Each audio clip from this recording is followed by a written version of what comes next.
الحمد لمن قدر خيرا وقبالا الحمد لمن قدر خيرا وقبالا والشكر لمن صور حسنا وجمالا والشكر لمن صور حسنا وجمالا لا جد ولا ند ولا حد لمولا لا جد ولا ند ولا حد لمولا الآن كما كان ولم يلق زوالا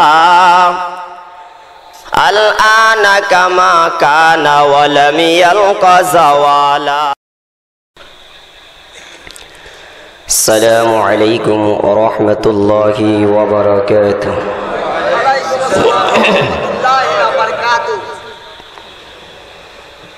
الحمد لله الحمد لله وكفى وسلام على عباده الذين اصطفى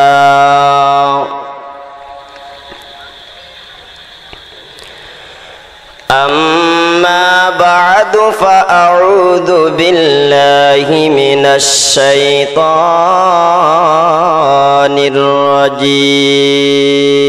الرجيم بسم الله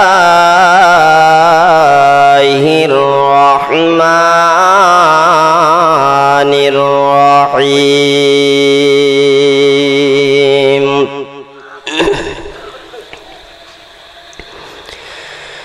يا أيها الذين آمنوا ادخلوا في السلم كافة ولا تتبعوا خطوات الشيطان إنه لكم عدو مبين قال رسول الله صلى الله تعالى عليه وسلم ذاق طعم الإيمان من رضي بالله ربا وبالإسلام دينا وبمحمد رسولا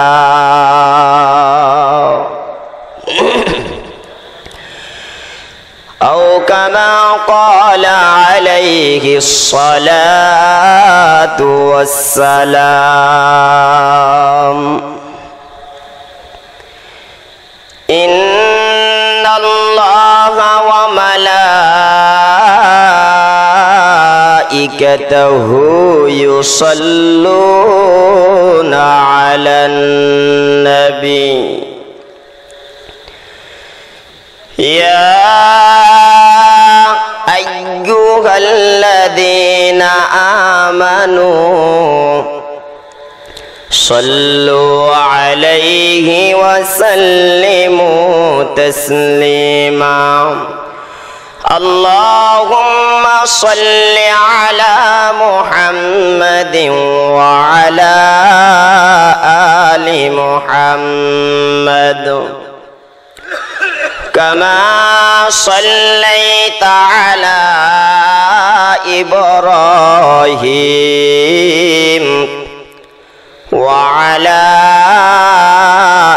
آل إبراهيم إنك حميد مجيد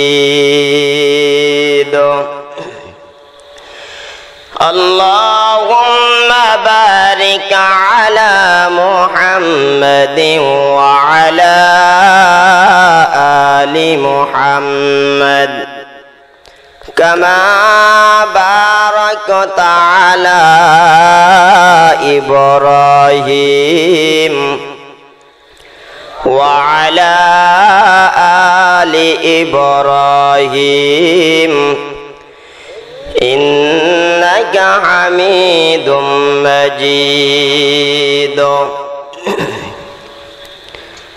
الحمد لمن قدر خيرا وقبالا الحمد لمن قدر خيرا وقبالا والشكر لمن صور حسنا وجمالا والشكر لمن صور حسنا وجمالا لا جد ولا ند ولا حد لمولى لا جد ولا ند ولا حد لمولى الآن كما كان ولم يلق زوالا الآن كما كان ولم يلق زوالا फाकीज तारा शर्श बोरी सबअ समावात फाकीज तारा शर्श बोरी सबअ समावात आराम गाहे फाके रसूल अरबी है आराम गाहे फाके रसूल अरबी है मैं आशिक मौला हूँ मेरे आशिक निराला मैं आशिक मौला हूँ मेरे आशिक निराला जुमला जहाँ जिसके तजल्ली से उजाला जुमला जहाँ जिसके तजल्ली से उजाला मैं दूर हो मजबूर हो ऐ सैयद आलम मैं दूर हो मजबूर हो ऐ सैयद आलम दीदार दिखाते नहीं आवाज सुना दो दीदार दिखाते नहीं आवाज सुना दो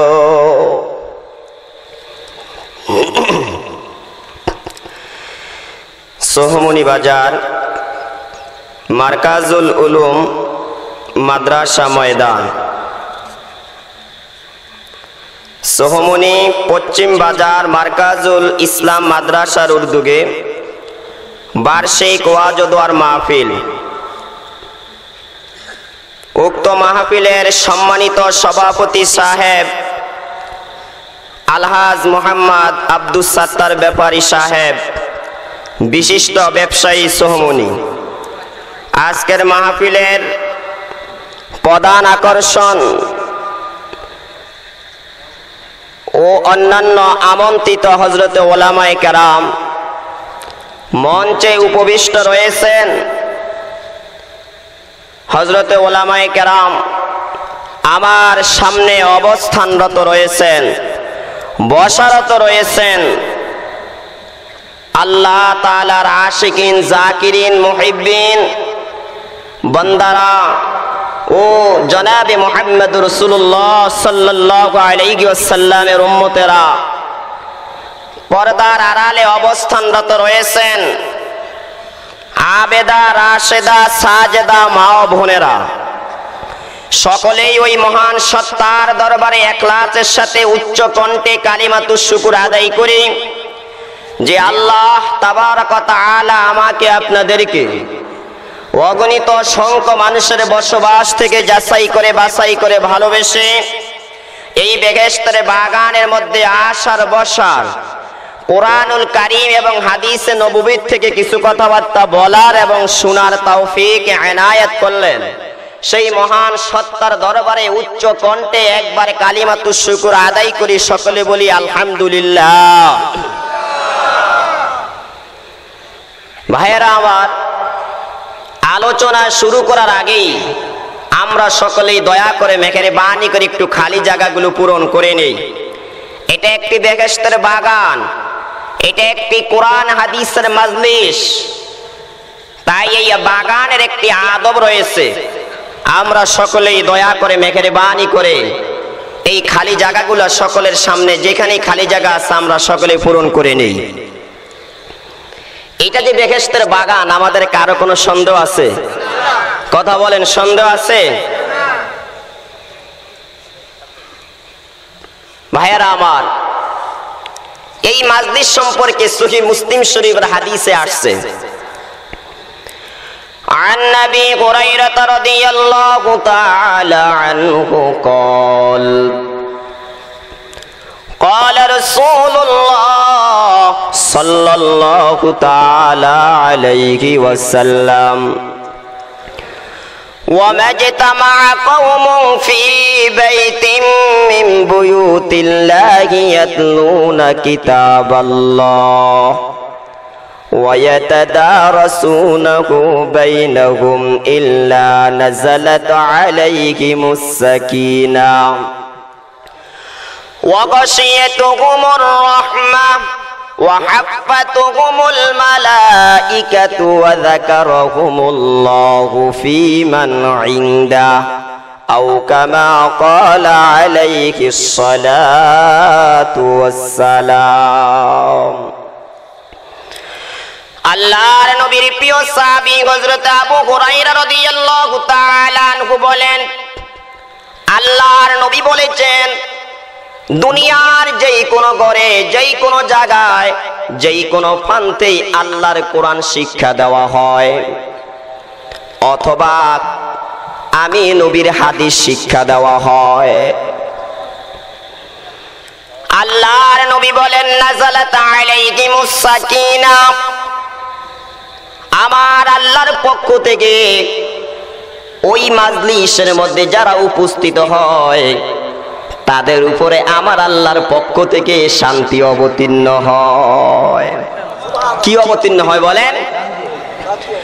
আল্লাহর নবী বলেন, ওয়ামাজতামা কওমুন ফি বাইতিম মিন বুয়ুতিল্লাহি ইয়াতলুনা কিতাবাল্লাহ ওয়া ইয়াতাদারাসুনাহু বাইনাহুম ইল্লা নাযালাত আলাইহিমুস সাকিনাহ।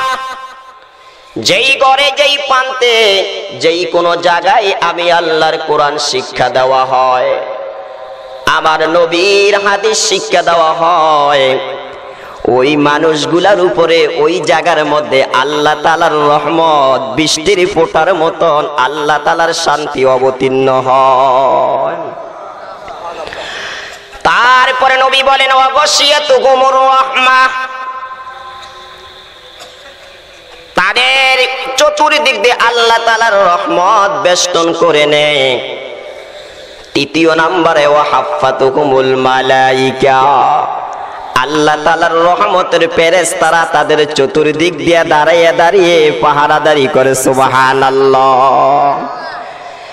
4 নম্বরে আল্লাহর নবী বলেন, ওয়া যাকারাহুমুল্লাহু ফী মান ইনদাহ, যেই মানুষগুলো আল্লাহর কোরআন শিক্ষা করার জন্য, আল্লাহর রুবুবিয়তের কথা শোনার জন্য, আমি নবীর হাদিস শিক্ষা করার জন্য দুনিয়ার কোন জায়গার মধ্যে একত্রিত হয়, ওই মানুষগুলাকে নিয়ে আমার আল্লাহর দরবারে আলোচনা চলে। জোরে জোরে বলি সুবহানাল্লাহ।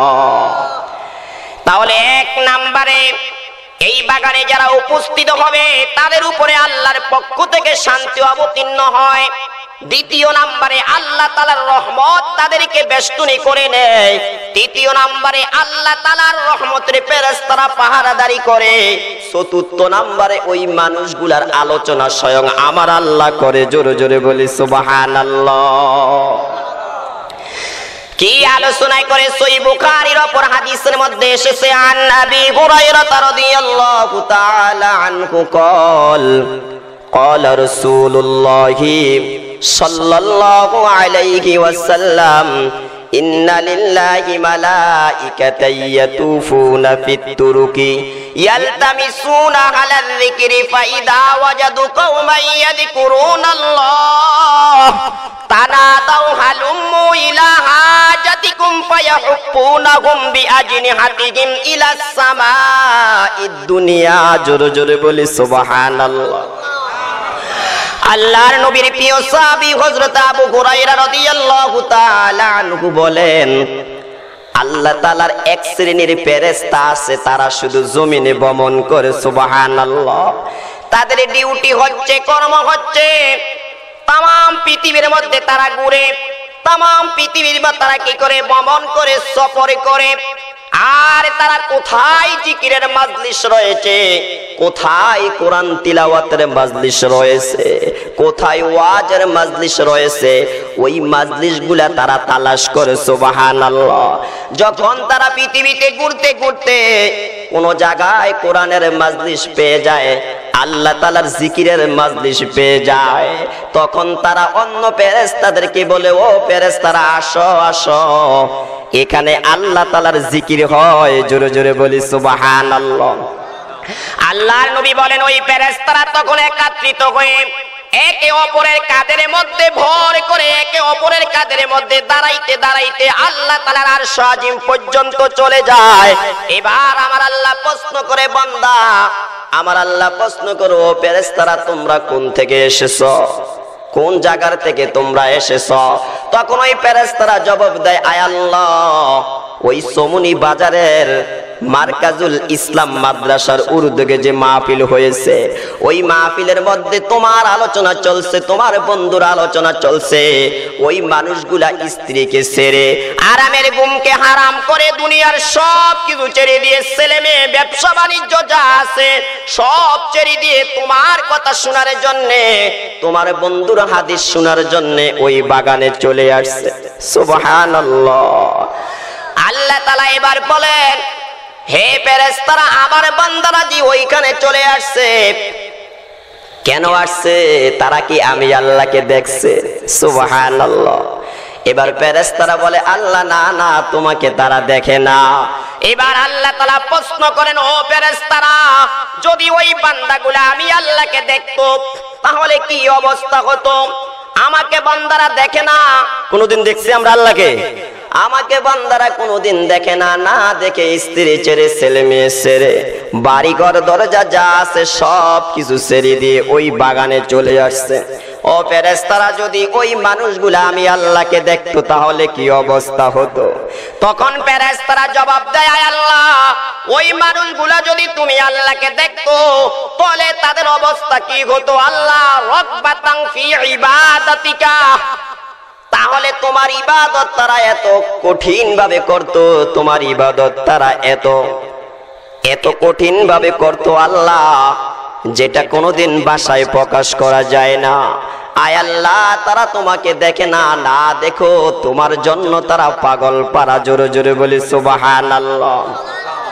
এবার আল্লাহ তাআলা বলেন, আমার বান্দারা সেই মাজলিসে কি করে? তখন ফেরেশতারা জবাব দেয়, ইয়াকুলুনা ইউসাব্বিহুনাকা ওয়া ইউকাব্বিরুনাকা ওয়া ইয়াহমাদুনাকা ওয়া ইউমাজ্জিদুনাকা। আল্লাহ বলেন, ফেরেশতারা আমার বান্দারা ওই মাজলিসে যায় কি করে? এবারে ফেরেশতারা জবাব দেয়, আল্লাহ, তোমার বান্দারা ওই মাজলিসের মধ্যে যে সুবহানাল্লাহ বলে, ওই মাজলিসে যায় আলহামদুলিল্লাহ বলে, ওই মাজলিসে যায় আল্লাহু আকবার বলে। জোরে জোরে বলি সুবহানাল্লাহ। এবার আল্লাহ তাআলা প্রশ্ন করে, বান্দা, হে ফেরেশতারা, আমার বান্দারা আমার কাছে কিছু চায় কিনা? তখন ফেরেশতারা বলে, আল্লাহ, তোমার বান্দারা তোমার কাছে জান্নাত চায়। জোরে জোরে বলি সুবহানাল্লাহ।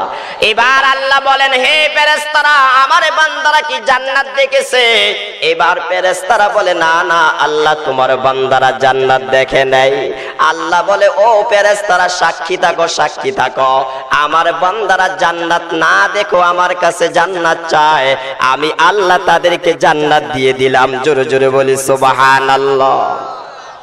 এবার আল্লাহ আবার প্রশ্ন করে, হে ফেরেশতারা, আমার বান্দা কোনো কিছু থেকে পানা চায় কিনা? আমার কাছে আশ্রয় চায় কিনা? এবার ফেরেশতারা বলে, আল্লাহ, ওই বান্দাগুলা জাহান্নাম থেকে মুক্তি চায়, আল্লাহ এবার প্রশ্ন করে, ও ফেরেশতারা, আমার বান্দা কোনোদিন জাহান্নাম দেখছে কিনা?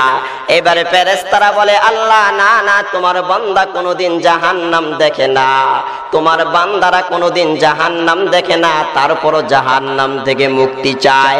আল্লাহ বলেন, হে ফেরেশতারা, আমার বান্দারা যেহেতু জাহান্নাম দেখে না, জাহান্নামের শাস্তি দেখে না, তারপরও আমি আল্লাহর কাছে জাহান্নামের ভয়ে কাঁদে, আমি আল্লাহর কাছে জাহান্নাম থেকে পানা চাই, মুক্তি চাই।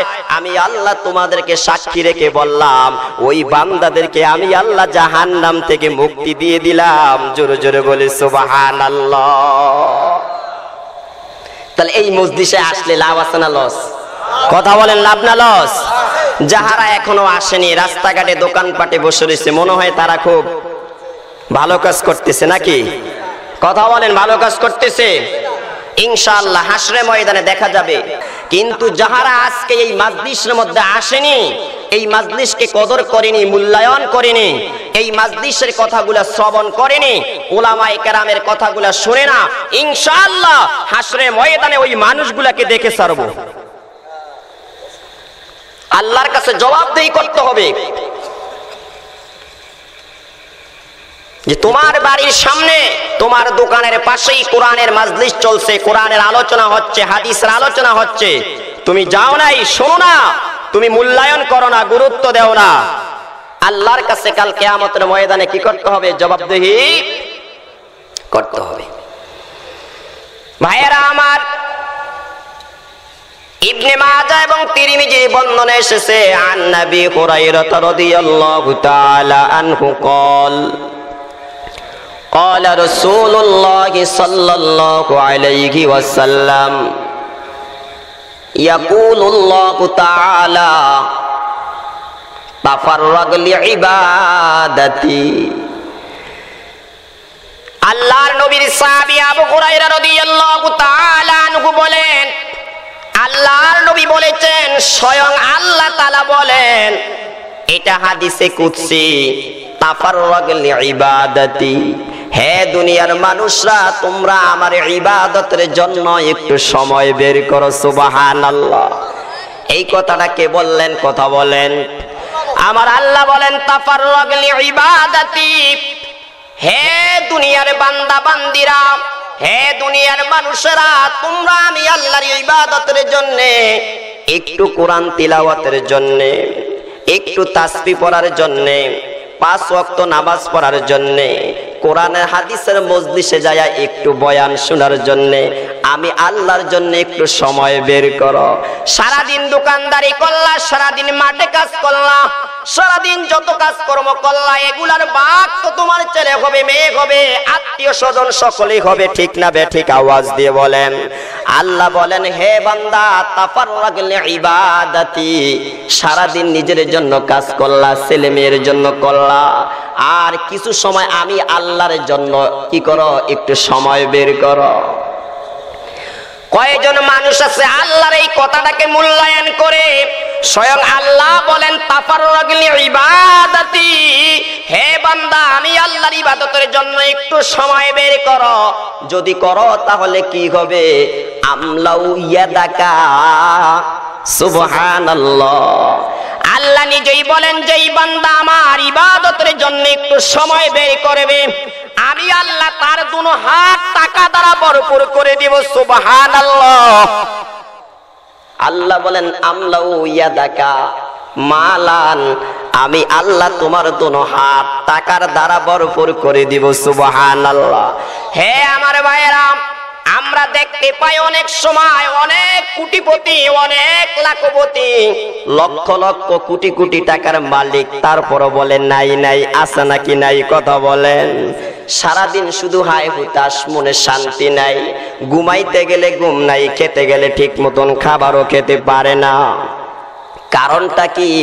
আল্লাহর নবী হাদিসের মধ্যে বলেন, ক্বালা রাসূলুল্লাহি সাল্লাল্লাহু আলাইহি ওয়াসাল্লাম, লাইসাল গিনা আন কাসরাতিল আরজি ওয়ালাকিন্নাল গিনা গিনান নাফস। আল্লাহর নবী বলেন অধিক সম্পদের মালিক হলেই ধনী হওয়া যায় না, অধিক সম্পদের টাকা পয়সার জায়গা জমিনের দোকান ব্যাংক ব্যালেন্সের মালিক হলেই ধনী হওয়া যায় না। সবচেয়ে বড় ধনী হচ্ছে আত্মার ধনী। কথা ঠিক কিনা আওয়াজ দিয়ে বলেন। যার মন ধনী, যার মনটা বড়, সেই দুনিয়াতে সবচেয়ে বড় ধনী। কথা ঠিক কিনা আওয়াজ দিয়ে বলেন। যে কোটিপতি, যে লক্ষ লক্ষ টাকার মালিক, নবী বলেন সে সবচেয়ে কি নয়, বড় ধনী নয়। তাই ভাইয়েরা আমার, আল্লাহ নিজেই ডাক দিয়ে বলেন, হে বান্দা বান্দিরা, যদি আমার ইবাদতের জন্য তুমি একটু সময় বের করো, যদি আমার ইবাদতের জন্য একটু সময় ব্যয় করো, আমি আল্লাহ তোমার দুইটা কাজ করব। জোরে জোরে বলি সুবহানাল্লাহ। কয়টা কাজ করব কথা বলেন? এক নম্বরে আল্লাহ বললেন, আমি তোমার দরিদ্রতার পথ বন্ধ করে দিব। সুবহানাল্লাহ। কিসের পথ বন্ধ করে দিব? হ্যাঁ, কথা বলেন না কেন? আমলাউ ইয়াদাকা, অপর বন্ধনের মধ্যে আসছে আমলাউ গিনান সদরকা, আমি আল্লাহ তাআলা তোমার মনটাকে ধন দ্বারা ভরপুর করে দিব। তারপরে আল্লাহ বলেন ওয়াসুদ্দু ফাকরাক, আমি আল্লাহ তাআলা এক নম্বরে তোমার মনটাকে ধন দ্বারা পরিপূর্ণ করে দিব, অথবা তোমার হাতকে আমি টাকা দ্বারা পরিপূর্ণ করে দিব। দ্বিতীয় নম্বরে আমি আল্লাহ তাআলা তোমার সামনে থেকে দরিদ্রতার পথকে বন্ধ করে দিব। জোরে জোরে বলি সুবহানাল্লাহ। দ্বিতীয় নম্বরে আল্লাহর নবী বলেন, আল্লাহ তাআলা বলেছেন ওয়া ইল্লাম তাফআল, যদি তুমি আমি আল্লাহর জন্য একটু সময় বের না করো, আমি আল্লাহর ইবাদতের জন্য একটু সময় বের না করো। ভাইয়েরা আমার, 5 ওয়াক্ত নামাজ পড়তে কত ঘন্টা সময় লাগে? 20 মিনিট করে যদি ধরেন, কয় ঘন্টা লাগবে? কথা বলেন না কেন? হ্যাঁ, 1 ঘন্টা 40 মিনিট। 1 ঘন্টা আর 10 মিনিট করে হইলে 50 মিনিট। কথা বলেন কয় মিনিট? 50 মিনিট। তে আল্লাহ তাআলা বললেন সারা দিনের মধ্যে তুমি আমার জন্য 50 মিনিট সময় কি করো? ব্যয় করো। কয় মিনিট সময়? কয় মিনিট সময়? কথা বলেন। আল্লাহ বলেন যদি 50 মিনিট সময় বের করে 5 ওয়াক্ত নামাজ আদায় না করো, তাহলে আমি আল্লাহ তোমাকে চিরদিনের জন্য ফকির বানিয়ে রাখবো। যতই কোটি কোটি টাকার মালিক হয়, তারপর অভাব দূর হয় না। আছে নাকি নাই? কথা বলেন। আমি আমার সচক্ষে দেখেছি লক্ষ লক্ষ কোটি কোটি টাকার মালিক, কিন্তু তার দরজার মধ্যে সে ফকিরে ভিক্ষা পায় না। আছে নাকি নাই? আওয়াজ দিয়ে বলেন। কেন এত কোটি কোটি টাকার মালিক হওয়ার পরও তার দরজার মধ্যে ফকিরে ভিক্ষা পায় না? কারণ তার মনটা হচ্ছে বখিল। কথা ঠিক কিনা? আওয়াজ দিয়ে বলেন। তাই আল্লাহ বলেন যারা আমার ইবাদতের জন্য সময় বের করবে না, আমি আল্লাহ তাদের কোনোদিনও দরিদ্রতার পথ বন্ধ করব না। কি করব না? দরিদ্রতার পথ বন্ধ করব। দ্বিতীয় নম্বরে আল্লাহ বলেন আমি আল্লাহ তাআলা তোমাকে শুধু ব্যস্ততা দিব। কি দিব? কথা বলেন না কেন? শুধু ব্যস্ততা। এমন মানুষ আছে ব্যস্ততার কারণে খাবারও খাওয়ার সুযোগ পায় না। আছে নাকি নাই? কথা বলেন।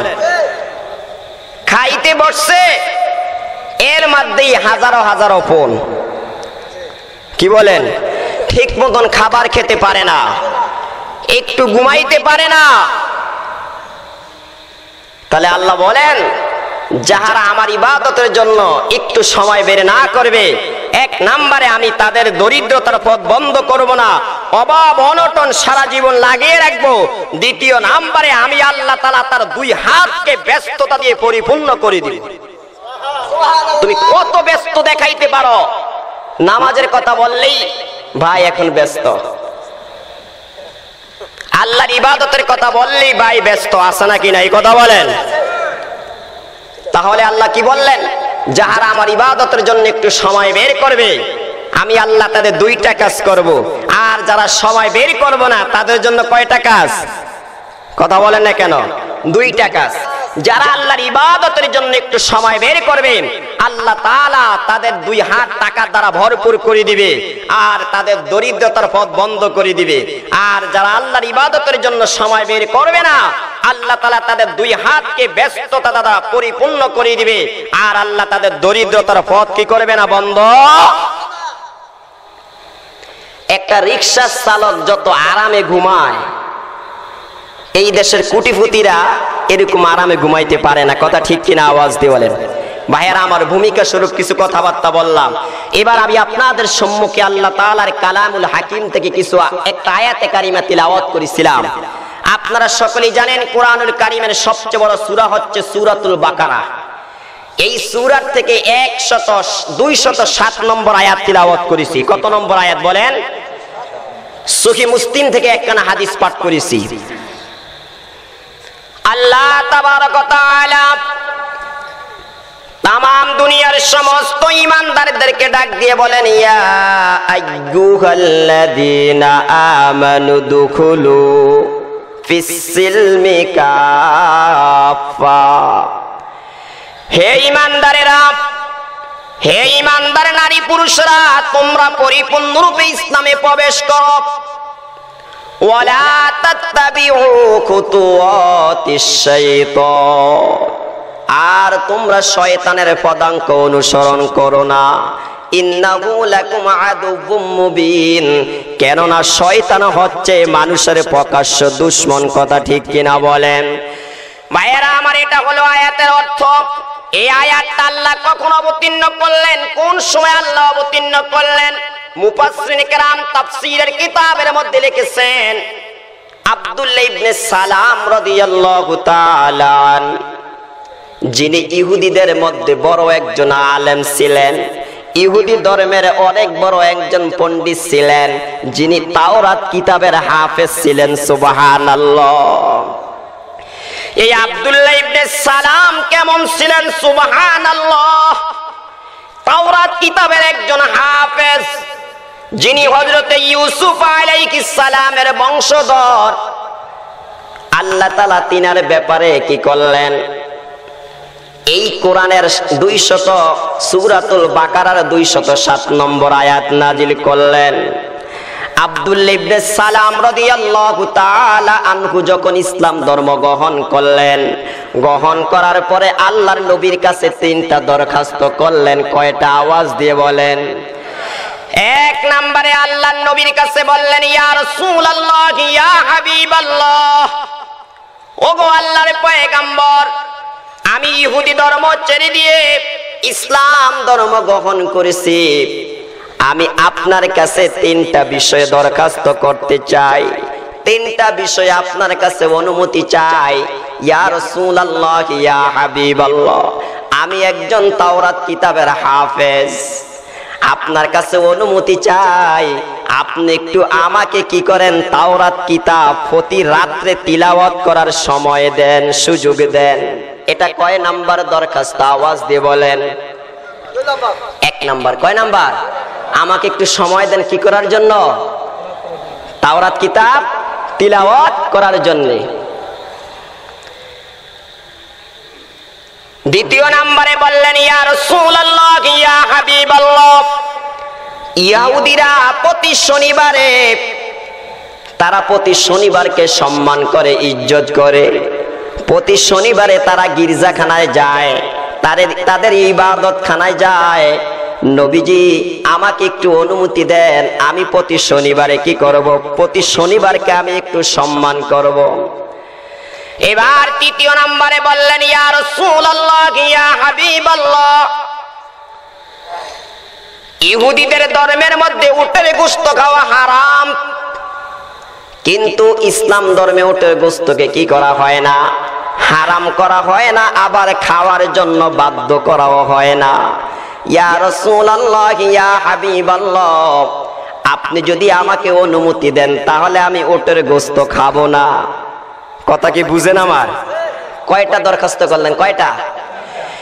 1 নম্বরে বললেন, আমাকে তাওরাত কিতাব পড়ার অনুমতি দেন। 2 নম্বরে প্রতি শনিবারকে সম্মান করার আমাকে অনুমতি দেন। 3 নম্বরে আমাকে উটের গোশত না খাওয়ার জন্য অনুমতি দেন, তাহলে নবীজি মুসলমানের ধর্ম ইসলামও রক্ষা হবে, ইহুদিদের ধর্মের সাথে আমার একটু সুসম্পর্ক থাকবে। কথা ঠিক কিনা? আওয়াজ দিয়ে বলেন। এই আব্দুল্লাহ ইবনে সালাম যখন নবীর কাছে এই দরখাস্ত করলেন, আল্লাহ তাআলার সাথে সাথে আয়াতটা নাজিল করলেন, ইয়া আইয়ুহাল্লাযীনা আমানু দুখুলু ফিস সিলমি কাফা। হে ঈমানদারেরা, যারা আমি আল্লাহর প্রতি বিশ্বাস করেছো, পরকালকে বিশ্বাস করেছো, আমি আল্লাহকে যারা মেনে নিয়েছো, তোমরা সকলেই পরিপূর্ণরূপে ইসলামে প্রবেশ করো। জোরে জোরে বলি সুবহানাল্লাহ। ইসলাম ধর্ম গ্রহণ করার পরে আর তাওরাত কিতাব তিলাওয়াত করা যাবে না। ইসলাম ধর্ম গ্রহণ করার পরে আর শনিবার দিনকে সম্মান করা যাবে না। ইসলাম ধর্ম গ্রহণ করার পরে উটের গোশতকে বর্জন করা যাবে না। কথাটা কার? আওয়াজ দিয়ে বলেন। আরো জোরে আওয়াজ দেন, কথাটা কার? এই আয়াত দ্বারা আল্লাহ তাআলা সুস্পষ্টভাবে তামাম দুনিয়ার নারী পুরুষকে বলে দিলেন, তামাম দুনিয়ার ঈমানদার নারী পুরুষকে বলে দিলেন, যাহারা আমি আল্লাহকে বিশ্বাস করেছ, যাহারা ইসলাম ধর্ম গ্রহণ করেছ, তাহারা আর কোনোদিন ইহুদি খ্রিস্টানের সাথে লিয়াজু রাখতে পারবে না। কথা ঠিক কিনা? আওয়াজ দিয়ে বলেন। ভাইয়েরা, আমি আপনাদের কাছে জানতে চাই, এখানে আব্দুল্লাহ ইবনে সালাম আল্লাহর পয়গম্বর মূসা নবীর অনুসরণের কথা বললেন। আল্লাহর পয়গম্বর মূসা নবীর উপর আল্লাহ তাওরাত কিতাব নাজিল করলেন, সেই নবীকে মানার কথা বললেন, সেই নবীকে অনুসরণের কথা বললেন। আল্লাহ কি সেখানে অনুমতি দিলেন? কথা বলেন। অনুমতি দিছে? তাহলে আপনারা একটু এই জায়গায় একটু বুঝেন, যেখানে আল্লাহ তাআলা মূসা নবীকে মানার অনুমতি দিলেন না, মূসা নবীর উপর অবতীর্ণ তাওরাত কিতাব তিলাওয়াত করার সুযোগ দিলেন না, মূসা নবীর ধর্মের মধ্যে রয়েছে শনিবারকে সম্মান করা, আব্দুল্লাহ ইবনে সালাম নবীর কাছে বললেন, নবীজি প্রতি শনিবারকে সম্মান করার জন্য আমাকে একটু অনুমতি দেন। আল্লাহ নবীকে অনুমতি দিছে? আল্লাহ আকাশ থেকে আয়াত নাজিল করে কি করে দিলেন? সাবধান করে দিলেন, সাবধান, যাহারা ঈমান এনেছ তাহারা আর কোনোদিন ইহুদিদের সাথে খ্রিস্টানের সাথে লিয়াজু রাখতে পারবা। তাহলে যেখানে মূসা নবীর ধর্ম, মূসা নবীর কিতাবের সাথে সম্পর্ক রাখার অনুমতি নাই, সেখানে কিভাবে একজন কাফের বেঈমানের হুকুম মানা যেতে পারে? কথা ঠিক কিনা? আওয়াজ দিয়ে বলেন। আমরা তো আজকে ইহুদি খ্রিস্টানদের সাথে আমাদের সম্পর্ক, তাদের সাথে আমাদের আজকে লিয়াজু, তাহারা যেই কাজ করে আমরা আজকে সেই কাজই করতেছি। কথা ঠিক কিনা? আওয়াজ দিয়ে বলেন। তাই ভাইরা আমার, এই আব্দুল্লাহ ইবনে সালাম রাদিয়াল্লাহু তাআলা আনহু কখন ইসলাম ধর্ম গ্রহণ করলেন তার বিষয়ে আমরা একটু জেনে নেই। সহিহ বুখারী শরীফের কয়েক জায়গা হাদিসটা আসছে। হযরতে আনাস রাদিয়াল্লাহু তাআলা আনহু বলেন, আল্লাহর নবী বলেছেন, হযরতে আনাস রাদিয়াল্লাহু তাআলা আনহু বলেন, আল্লাহর নবী যখন হিজরত করে মদিনা আসলেন, তখনই আব্দুল্লাহ ইবনে সালাম একটা খেজুরের বাগানের মধ্যে ছিলেন। এমনই সময় তিনি জানতে পারলেন, শুনতে পেলেন, আল্লাহর নবী হিজরত করে মক্কা ছেড়ে মদিনায় আসছে। আব্দুল্লাহ ইবনে সালাম যখন এই সংবাদটা পেলেন, তিনি মনের আনন্দে আল্লাহু আকবারের তাকবীর দেওয়া শুরু করলেন। বলি সুবহানাল্লাহ। এবার তিনি খেজুরের বাগান ছেড়ে দিয়ে আল্লাহর নবী দরবারে চলে আসলেন। আসার পরে তিনি যেই কথাটা বললেন, ইন্না ওয়াজহাহু লাইসা বিওয়াজহিন কাযাব। আব্দুল্লাহ ইবনে সালাম তো তাওরাত কিতাবের একজন পণ্ডিত ছিলেন, হাফেজ ছিলেন। তিনি আল্লাহর নবীর সম্পর্কে জানতেন, আল্লাহর নবীর গুণাগুণ সম্পর্কে তাওরাত কিতাবের মধ্যে পেয়েছেন। তিনি বলেন, যেই মাত্র এসে আমি আল্লাহর নবীর চেহারার দিকে তাকাইলাম, আমি আল্লাহর শপথ করে বলি, এটা কোনোদিন কোনো মিথ্যাবাদীর চেহারা হতে পারে না। জোরে জোরে বলি সুবহানাল্লাহ। এবার তিনি আল্লাহর নবীকে প্রশ্ন করলেন, ইয়া রাসূলুল্লাহ, ইয়া হাবিবাল্লাহ, ইন্নী সাইলুকা আন সালাস। আমি আপনার কাছে 3টা প্রশ্ন করতে চাই। কয়টা প্রশ্ন? আওয়াজ দিয়ে বলেন। নবীজি, আমি আপনার কাছে 3টা প্রশ্ন করতে চাই। যেই প্রশ্নগুলো আমি আপনাকে করব এগুলা কোনোদিন নবী ব্যতীত কেউ উত্তর দিতে পারবে না। সুবহানাল্লাহ। 1 নম্বরে নবীকে প্রশ্ন করলেন, ওয়ামা আউয়ালু তুআমি আহলিল জান্নাহ। ইয়া রাসূলুল্লাহ, ইয়া হাবিবাল্লাহ, আপনার কাছে জানতে চাই জান্নাতীরা জান্নাতে যাওয়ার পরে সর্বপ্রথম তারা কি খাবার খাবে? জোরে জোরে বলি সুবহানাল্লাহ। 2 নম্বরে প্রশ্ন করলেন, ইয়া রাসূলুল্লাহ, ইয়া হাবিবাল্লাহ, কিয়ামতের সর্বপ্রথম আলামত কি?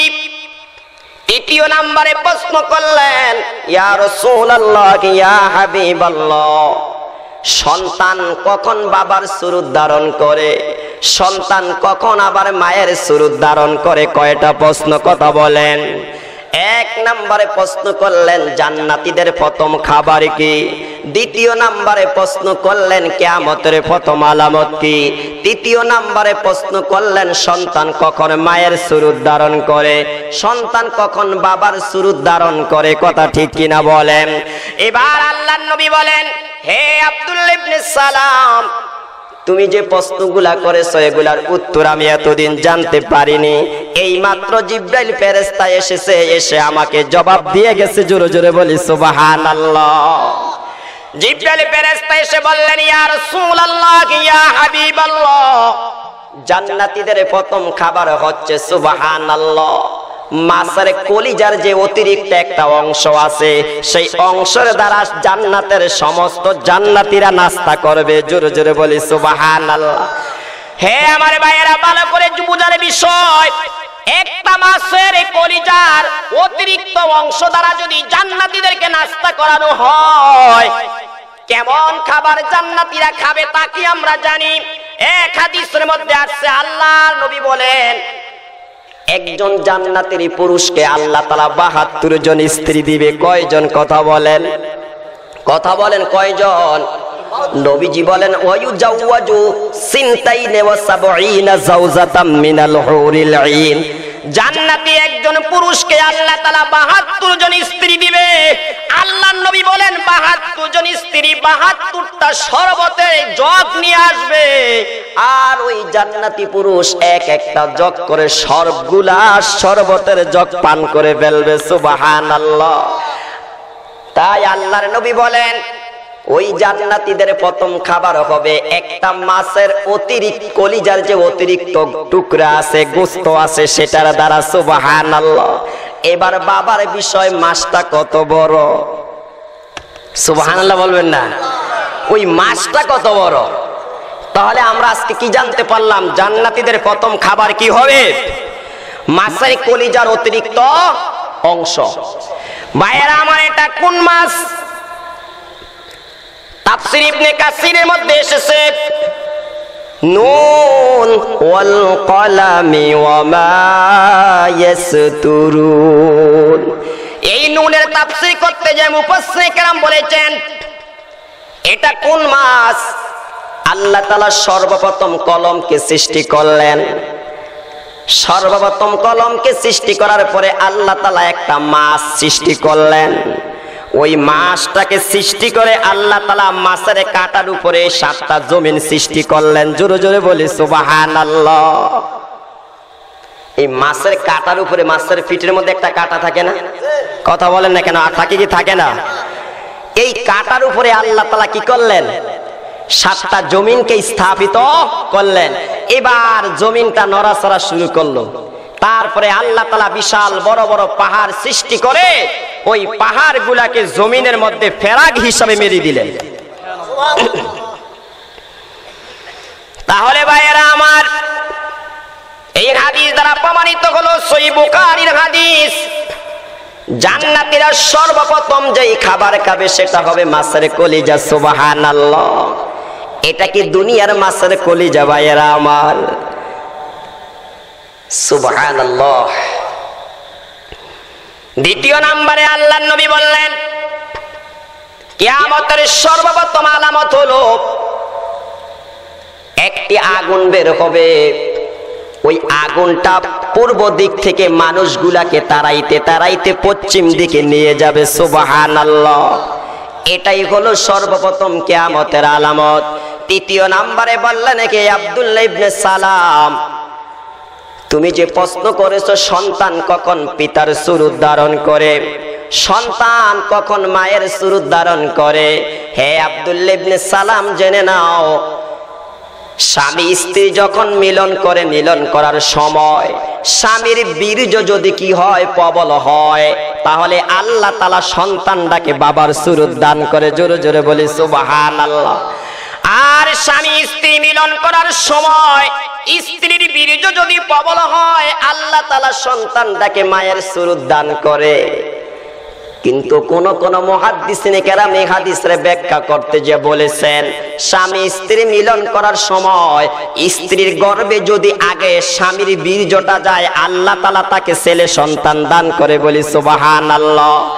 আর স্বামী স্ত্রী মিলন করার সময় যদি স্ত্রীর বীর্যটা আগে রেহেমে যায়, আল্লাহ তাআলা তাকে কন্যা সন্তান দান করে। বলি সুবহানাল্লাহ। তিনটা প্রশ্নের উত্তর হয়েছে কিনা বলেন তো? কথা বলেন না কেন, হয়েছে কিনা? এবার আব্দুল্লাহ ইবনে সালাম বলেন, আশহাদু আল্লা ইলাহা ইল্লাল্লাহ ওয়া আন্নাকা রাসূলুল্লাহ। আয় আল্লাহর নবী, আমি এবার আপনার হাতে হাত দিয়ে ইসলাম ধর্ম গ্রহণ করলাম। সুবহানাল্লাহ। এই আব্দুল্লাহ ইবনে সালাম বলেন, আমি ইসলাম ধর্ম গ্রহণ করার পরে সর্বপ্রথম আল্লাহর নবীর জবান থেকে যেই কালিমাটা শুনেছি, সেটা ছিল আল্লাহর নবী বলেছেন, ইয়া আইয়ুহান নাস আফশুস সালাম ওয়া আতঈমুত তাআম ওয়াসিলুল আরহাম ওয়াসাল্লু বিল লাইলি ওয়ান নাসু নিয়াম তাদখুলুল জান্নাতা বিসালাম। আব্দুল্লাহ ইবনে সালাম বলেন, আমি ইসলাম ধর্ম গ্রহণ করার পরে সর্বপ্রথম আল্লাহর নবীর পবিত্র জবান থেকে যে বাণীটা শুনেছিলাম, সেটা ছিল আল্লাহর নবী বলেন, ইয়া আইয়ুহান নাস, হে মানব মণ্ডলী, হে মানব সম্প্রদায়, আফশুস সালাম, বেশি বেশি মানুষকে সালাম দাও। সুবহানাল্লাহ। বেশি বেশি কি দাও? কথা বলেন, বেশি বেশি কি দাও? আজকে কি সালাম আমাদের মাঝে আছে? কথা বলেন, সালাম আছে? তাহলে ভাইয়ার আমার, আব্দুল্লাহ ইবনে সালাম বলেন, সর্বপ্রথম আমি ইসলাম ধর্ম গ্রহণ করার পরে নবীর কাছে যেই কথাটা শুনেছি, এক নম্বরে ছিল বেশি বেশি কি দাও? কথা বলেন, কি দাও? আজকে থেকে কি আমরা সালাম দিতে রাজি আছি?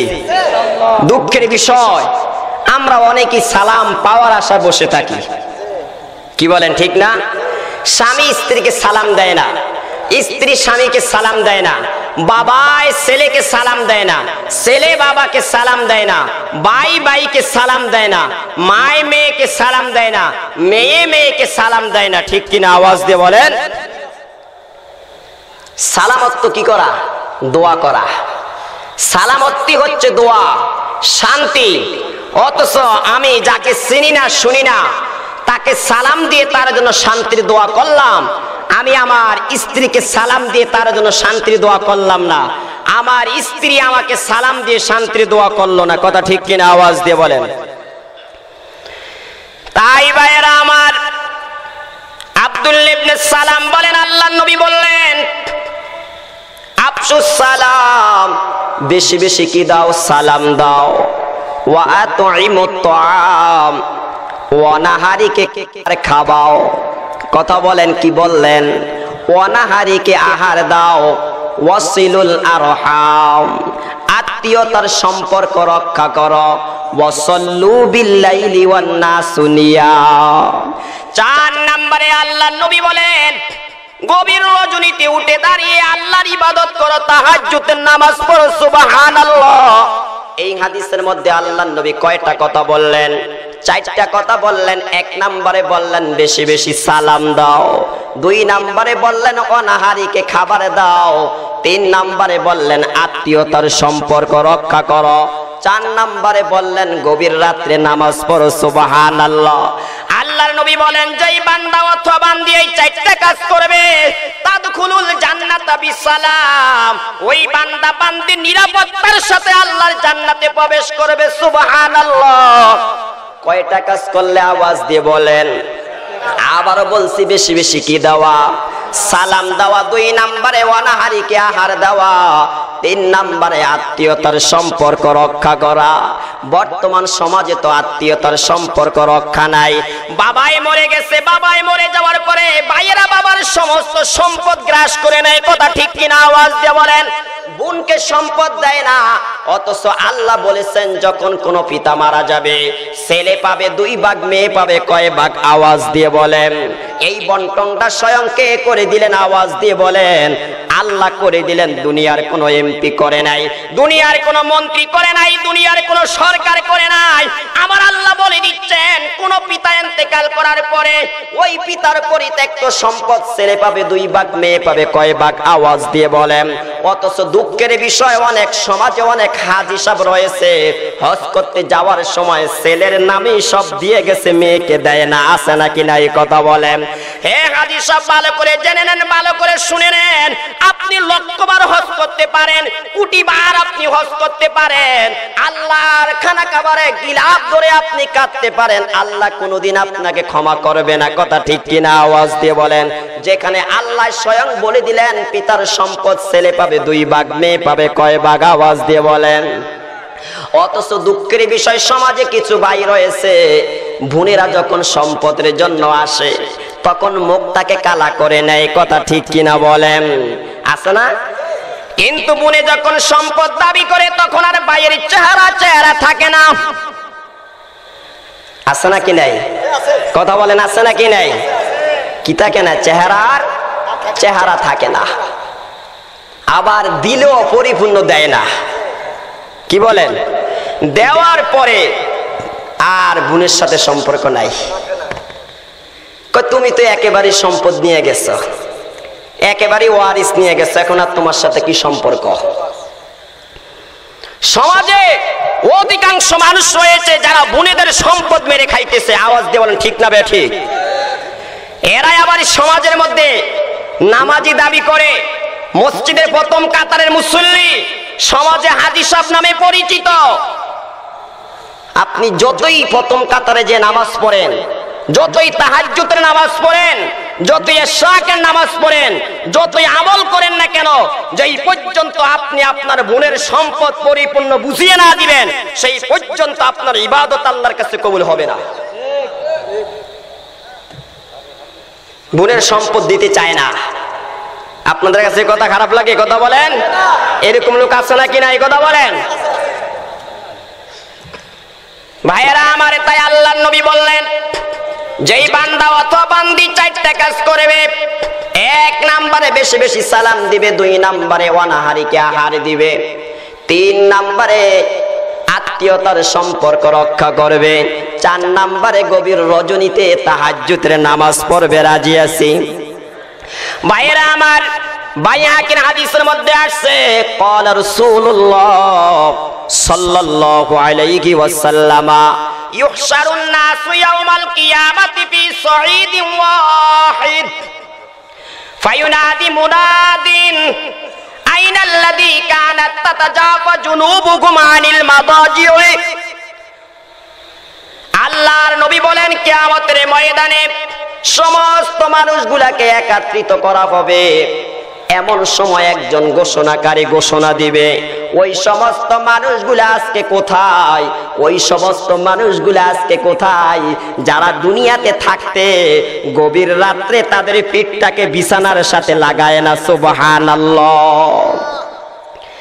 ওই ফেরেশতা আওয়াজ দিয়ে বলবে আইনাত কানাত তাতাজাফা জুনুবুহুম আনিল মাদাজি'i। ওই সমস্ত বান্দারা আজকে কোথায়? ওই সমস্ত বান্দিরা আজকে কোথায় যেই সমস্ত বান্দা বান্দিরা দুনিয়াতে থাকতে গভীর রজনী যখন হয়ে যায়, রাত্রে 3টা যখন বেজে যায়, রাত্রে 4টা যখন বেজে যায়, তখন আর তারা ঘুমায় না। তারা আরামের ঘুমকে হারাম করে, স্ত্রীকে ছেড়ে দিয়ে আরামের বিছানা ত্যাগ করে ঠান্ডা পানি দিয়ে ওযু করে মাওলার দরবারে দাঁড়িয়ে যায়। সুবহানাল্লাহ। ফেরেশতা বলবে ওই সমস্ত মানুষগুলা কোথায় যাহারা তাহাজ্জুদ গুজার। কি গুজার? আওয়াজ দিয়ে বলেন, কথা বলেন না, কি গুজার? তাহাজ্জুদ গুজার যারা। তখন আল্লাহর নবী বলেন ফায়াকুমুনা ওয়া হুম কলিল, তখন এক শ্রেণীর মানুষ দাঁড়িয়ে যাবে, তারা সংখ্যায় হবে কম। তখন আল্লাহর পক্ষ থেকে ঘোষণা করা হবে ফায়াদখুলুনাল জান্নাতা বিগাইরি হিসাব। ও তাহাজ্জুদ গুজার বান্দা বান্দিরা, আজকে তোমরা বিনা হিসাবে আমি আল্লাহর জান্নাতে প্রবেশ করো। জোরে জোরে আওয়াজ দিয়ে বলি সুবহানাল্লাহ। তাহলে হাদিস দ্বারা কি প্রমাণিত হলো? যাহারা তাহাজ্জুদ গুজারে তারা বিনা হিসাবে জান্নাতে যাবে। হ আমার ভাইরা, একটা ছেলে যখন একটা মেয়েকে ভালোবাসে, ওই ছেলে যখন মেয়ের সাথে ফোনে কথা বলে, ফোনে কথা বলতেছে প্রেমিক প্রেমিকার সাথে, এমন সময় বাবাই দেখে ফেললো, ছেলে কি করলো? ফোনটা কেটে দিল। আবার কিছুক্ষণ পরে প্রেমিক প্রেমিকার সাথে কথা বলার জন্য ফোন দিল। এবার মায়ে দেখে ফেললো, মায়ের যখন সাক্ষাৎ পেল আবার ফোনটা কেটে দিল। কারণটা কি? কারণটা কি? প্রেমিক চায় তার প্রেমিকার সাথে গোপনে নির্জনে কথা বলতে। কথা ঠিক কিনা? আওয়াজ দিয়ে বলেন। তাই আমার আল্লাহ বলেন, বান্দা ফজরের নামাজ পড়েছো জামাতে, সকলে দেখলো। জোহরের নামাজ পড়েছো জামাতে, সকলে দেখলো। আসরের নামাজ জামাতে পড়েছো, সকলে দেখলো। মাগরিবের নামাজ জামাতে পড়েছো বান্দা, সকলে দেখলো। ইশার নামাজ জামাতে পড়েছো, সকলে দেখলো। ও বান্দা, এমন একটা নামাজ আছে রে, এমন একটা নামাজ আছে গভীর রজনীতে পড়ো, যেই নামাজটা পড়ার সময় দুনিয়ারে কেউ দেখে না, শুধু দেখি আমি আল্লাহ। জোরে জোরে বলি সুবহানাল্লাহ। সেই নামাজের নাম কি? কথা বলেন না, কিসের নামাজ? হে আমার ভাইয়েরা, তাই নবীজি বললেন যেই ব্যক্তি চারটা কাজ করবে সে নিরাপত্তার সাথে আল্লাহর জান্নাতে প্রবেশ করবে। এই চারটা কাজ করতে গিয়ে আমরা রাজি আছি? আওয়াজ দিয়ে বলেন। হ্যাঁ ভাইয়ারা, আওয়াজ দিয়ে বলেন করতে গিয়ে রাজি আছি। আর একটা জান্নাতি আমলের কথা বলবো, শুনতে গিয়ে রাজি আছেন? ভাইয়ারা আমার, তিরমিজির বর্ণনা এসেছে ক্বালা রাসূলুল্লাহ সাল্লাল্লাহু তাআলা আলাইহি ওয়াসাল্লাম ইন্না ফিল জান্নাতি গুরাফান তুরা যুহুরুহা মিন বুতুনিহা ওয়া বুতুনুহা মিন যুহুরিহা ফাকামা ইলাইহি আরাবিয়্যুন ফাকালা ইয়া রাসূলুল্লাহ লিমান হিয়া। আল্লাহর নবীর সাহাবী হযরতে আলী রাদিয়াল্লাহু তাআলা আনহু এই হাদিসটা বর্ণনা করেন। আল্লাহর নবী বলেছেন, জান্নাতে এমন একটা কামরা রয়েছে, জান্নাতে এমন একটা কোঠরি রয়েছে, যার ভিতরে থেকে নজরে দিলে বাহিরে দেখা যায়, বাহিরে থেকে নজরে দিলে ভিতরে দেখা যায়। জান্নাতে এমন একটা রুম রয়েছে, এমন একটা কামরা রয়েছে, যার ভিতরে থেকে নজরে দিলে বাহিরে দেখা যায়, বাহিরে থেকে নজরে দিলে ভিতরে দেখা যায়। এবার যখন এই কথা বললেন, তখন একজন গ্রাম্য ব্যক্তি আল্লাহর নবীর নিকটে দাঁড়িয়ে গেলেন, দাঁড়িয়ে বললেন, ইয়া রাসূলুল্লাহ, ইয়া হাবিবাল্লাহ, এই জান্নাতটা আল্লাহ কাদের জন্য তৈরি করলেন? যেই জান্নাতের ভিতরে থেকে নজরে দিলে বাহিরে দেখা যায়, বাহিরে থেকে নজরে দিলে ভিতরে দেখা যায়। আল্লাহর নবী বললেন, যার মধ্যে চারটা গুণ থাকবে আমার আল্লাহ তাদেরকেই এই জান্নাতটা দান করবে। জোরে জোরে বলি সুবহানাল্লাহ। এক নম্বরে নবীজি বললেন আতাবাল কালাম, যেই বান্দা অথবা বান্দি নরম ভাষায় কথা বলে। কি ভাষায় কথা বলে? কথা বলেন আরো জোরে আওয়াজ দিয়ে বলেন, কি ভাষায় কথা বলেন? নবী বলেন আতাবাল কালাম, যেই বান্দা অথবা বান্দি নরম ভাষায় কথা বলে। ওয়া আদামাস সিয়াম, দুই নম্বরে যেই বান্দা বান্দি কি করে? রোজা রাখে। সুবহানাল্লাহ। কি রাখে? কি রাখে? তিন নম্বরে বললেন ওয়া তামাত তাআম, যেই বান্দা অথবা বান্দি অনাহারীকে খাবার খাওয়ায়, অনাহারীকে আহার দেয়। চার নম্বরে বললেন ওয়াসাল্লা লিল্লাহি বিল্লাইলি ওয়ান নাসু নিয়াম, চার নম্বরে যেই বান্দা বান্দি গভীর রজনীতে আল্লাহর জন্য নামাজ পড়ে, যখন মানুষগুলা ঘুমিয়ে থাকে। জোরে জোরে বলি সুবহানাল্লাহ। তাহলে এই হাদিসের মধ্যে নবী কি বললেন? জান্নাতে এমন একটা কামরা রয়েছে, জান্নাতে এমন একটা রুম রয়েছে, যেই রুমের বিবরণ হচ্ছে ভিতর থেকে বাহির দেখা যায় আর বাহির থেকে ভিতরে দেখা যায়। তখনই যখন বদবী ব্যক্তি হাদিসটা শুনলেন, প্রশ্ন করলেন, ইয়া রাসূলুল্লাহি, ইয়া হাবিবাল্লাহ, এমন জান্নাতটা কারা পাবে? তখন আল্লাহর নবী কয়টা কথা বললেন? আওয়াজ দিয়ে বলেন। যার মধ্যে 4টা গুণ থাকবে। 1 নম্বরে যখন কথা বলবে নরম ভাষায় কথা বলবে, 2 নম্বরে রোজার আমল করবে, 3 নম্বরে অনাহারীকে খাবার দিবে, 4 নম্বরে তাহাজ্জুদের আমল করবে। আল্লাহর নবী বলেন এই জান্নাতটা আমার আল্লাহ ওই বান্দা বান্দিকে দান করবে। সুবহানাল্লাহ। আমলগুলো করতে কি রাজি আছি?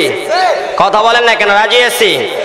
তাই ভাইয়েরা আমার, এবার আমরা আয়াতের মধ্যে আসি। এই আয়াতের শান নজুল জানলাম। এই আয়াতটা আল্লাহ অবতীর্ণ করলেন সূরাতুল বাকারার 207 নম্বর আয়াত। ইহুদি ধর্মের সবচেয়ে বড় আলেম আব্দুল্লাহ ইবনে সালামের ব্যাপারে আল্লাহ আয়াতটা নাজিল করলেন। আল্লাহ আয়াতের মধ্যে কি বললেন? ইয়া আইয়ুহাল্লাযীনা আমানু উদখুলু ফিস-সিলমি কাফা, হে ঈমানদারেরা তোমরা পরিপূর্ণরূপে ইসলামে প্রবেশ করো। কি বললেন? পরিপূর্ণরূপে ইসলামে কি করো?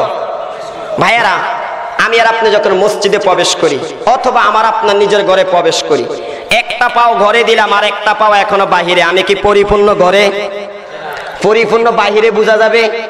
কথা বলেন না কেন? পরিপূর্ণ ঘর বোঝা যাবে না, পরিপূর্ণ বাহিরও? যদি আমি ঘরে যাই, পাওটা দিয়েছি, পাটা যদি বের করে নেই তাহলে বোঝা যাবে আমি এখন পরিপূর্ণ বাহিরে। আর যখন ঘরে পাটা দিয়েছি, যদি অপর পাওটা আমি ঘরে নিয়ে যাই, বোঝা যাবে এখন আমি কি পরিপূর্ণ। এই পরিপূর্ণের অর্থ কি বুঝলেন আপনারা? তাহলে আল্লাহ কি বললেন? হে ঈমানদারেরা তোমরা পরিপূর্ণরূপে ইসলামে কি করো? কথা বলেন, কি করো? কোরআনের অন্য আয়াতে বললেন ইয়া আইয়ুহাল্লাযীনা আমানু আমিনু, হে ঈমানদারেরা ঈমান আনো। আরেক জায়গায় বললেন ইয়া আইয়ুহাল্লাযীনা আমানুত্তাকুল্লাহ হাক্কা তুকাতিহি ওয়া লা তামুতুন্না ইল্লা ওয়া আনতুম মুসলিমুন, হে ঈমানদারেরা তোমরা আমি আল্লাহকে ভয় করো, ভয় করার মতন করো। তাহলে আল্লাহ এক আয়াতে বললেন আল্লাহকে ভয় করার কথা, আরেক আয়াতে বললেন ঈমানদারেরা ঈমান আনো। আর যে আয়াতটা আমি খুতবার মধ্যে তিলাওয়াত করেছি, আয়াতে বলেন হে ঈমানদারেরা পরিপূর্ণরূপে ইসলামে প্রবেশ করো। তার অর্থ কি? ঈমান এক জিনিস, ইসলাম আর এক জিনিস। কথা বলেন, ঈমান এক জিনিস, ইসলাম। ঈমানের অর্থ কি? হুয়াল ইনকিয়াদুল বাতিনি, ভিতরের আনুগত্যকে ঈমান বলে। কথা বলেন, ভিতরের আনুগত্যকে কি বলে? আর বাহিরের আনুগত্যকে কি বলে? ইসলাম বলে। কথা বুঝতে হবে। ইবনে মাজার হাদিসের মধ্যে এসেছে قال رسول الله صلى الله عليه وسلم الإيمان معرفة بالقلب وقول باللسان وعمل بالأركان। আল্লাহর নবী বলেন 3 জিনিসের নাম ঈমান। কথা বলেন কয় জিনিসের নাম? 1 নম্বরে হচ্ছে অন্তরের দ্বারা স্বীকৃতি করা, বিশ্বাস করা। 2 নম্বরে যেই কথাটা অন্তরে বিশ্বাস করেছি সেই কথাটা জবান দ্বারা স্বীকার করা। 3 নম্বরে যেই কথাটা অন্তরে বিশ্বাস করলাম, জবান দ্বারা স্বীকার করলাম, সেটা কাজে পরিণত করা। এই 3 জিনিসের নাম হচ্ছে কি? কথা বলেন, আরো জোরে বলেন কি? 1 নম্বরে অন্তরে কি করা, 2 নম্বরে মুখে কি করা, 3 নম্বরে কাজে কি করা। উপমা স্বরূপ 5 ওয়াক্ত নামাজ আল্লাহ ফরজ করেছেন, এটা পরিপূর্ণরূপে অন্তরে কি করা, বিশ্বাস করা। 2 নম্বরে মুখ দ্বারা কি করা, স্বীকার করা। 3 নম্বরে নামাজটা বাস্তবে আদায় করে পরিপূর্ণ করা। এই 3 জিনিসের নাম কি? কথা বলেন, 3 জিনিসের নাম কি? এরকম ইমানদার কয়জন আছে বলেন? বর্তমানে এরকম ইমানদার কয়জন আছে? হে আমার ভাইয়েরা, আমরা আজকে পরিপূর্ণ ইসলাম কেন মানতে পারিনি? আমরা ঈমানের মজা পাই না, ঈমানের স্বাদ পাই না, ইমানের মজা না পাওয়ার কারণে, ইমানের স্বাদ না পাওয়ার কারণে এই জন্য আমরা আজকে পরিপূর্ণ ইসলামে প্রবেশ করতে পারিনি। হ্যাঁ আমার ভাইয়েরা, আমার আপনার সামনে যখন খাবার আসে, প্রথম লোকমা খাবারে মুখে দিয়ে যখন খাবারের মজা পাই, তখন কিন্তু সামনের খাবারটা খেতে মনে চায়। কথা ঠিক কিনা বলেন? তাই আল্লাহর নবী বলেন, হাদিসের মধ্যে আসছে, ক্বালা রাসূলুল্লাহ সাল্লাল্লাহু আলাইহি ওয়াসাল্লাম, সালাসুম মান কুন্না ফীহি ইয়াজিদু হালাওয়াতাল ঈমান, মান কানা আল্লাহু ওয়া রাসূলুহু আহাব্বা ইলাইহি মিম্মা সাওয়াহুমা। আল্লাহর নবী বলেন, যার মধ্যে তিনটা গুণ থাকবে সে ঈমানের মজা পাবে। কয়টা গুণ? আওয়াজ দিয়ে বলেন। এক নম্বরে আল্লাহর নবী বলেন, মান কানা আল্লাহু ওয়া রাসূলুহু আহাব্বা ইলাইহি মিম্মা সাওয়াহুমা, যেই বান্দা বান্দি তামাম দুনিয়ার সব কিছুর চেয়ে আল্লাহ এবং তার রাসূলকে বেশি ভালোবাসবে। বলি সুবহানাল্লাহ। তামাম দুনিয়াতে যত কিছু আছে সব কিছু চেয়ে বেশি ভালো কাকে বাসবে? কথা বলেন। আল্লাহ এবং রাসূলকে বেশি ভালোবাসতে হবে। হে আমার ভাইয়েরা, সাহাবায়ে কেরাম কেমন আল্লাহ এবং রাসূলকে বেশি ভালোবাসতেন? সুবহানাল্লাহ, সুবহানাল্লাহ। তারা নবীকে কেমন ভালোবাসতেন?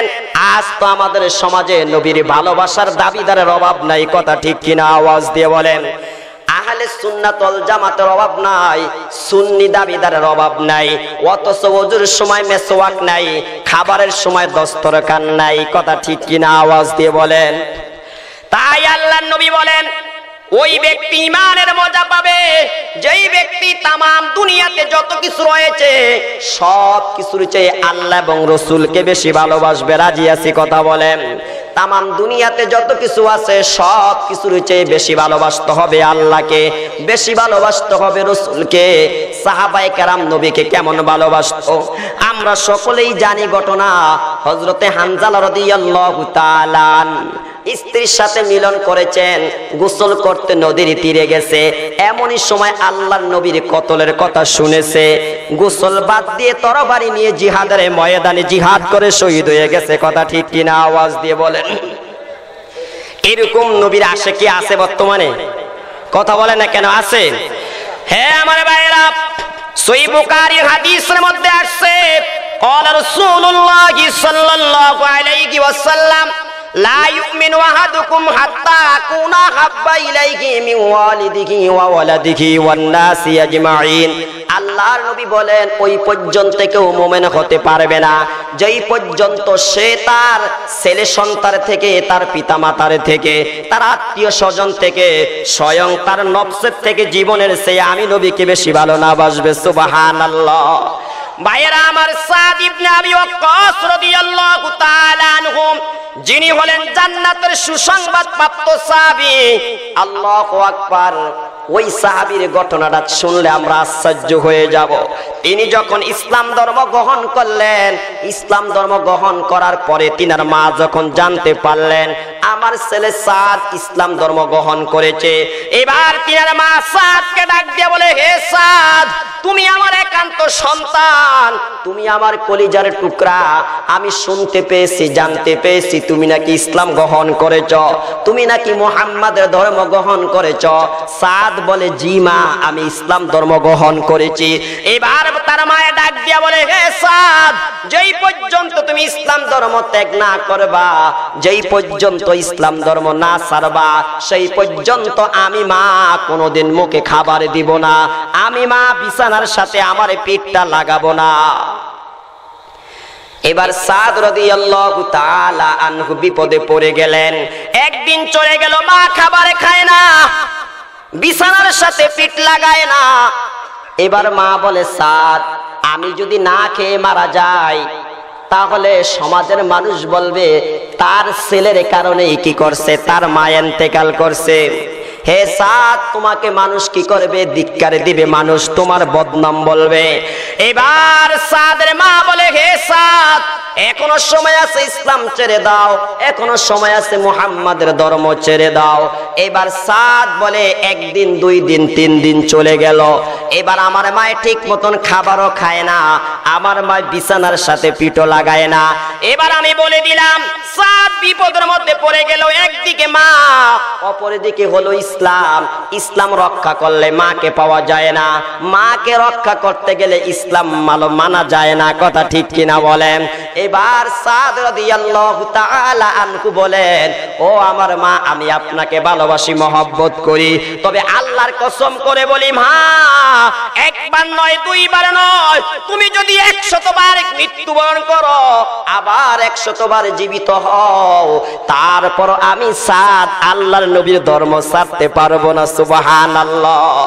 সাদ যখন এই কথা বললেন, আল্লাহ তাআলা খুশি হয়ে কুরআনুল কারীমের একটা আয়াত নাযিল করলেন, ওয়া ওয়াসাইনাল ইনসানা বিওয়ালিদাইহি হুসনা ওয়া ইন জাহাদাকা আলা আন তুশরিকা বিমা লাইসা লাকা বিহি ইলমুন ফালা তুতিহুমা।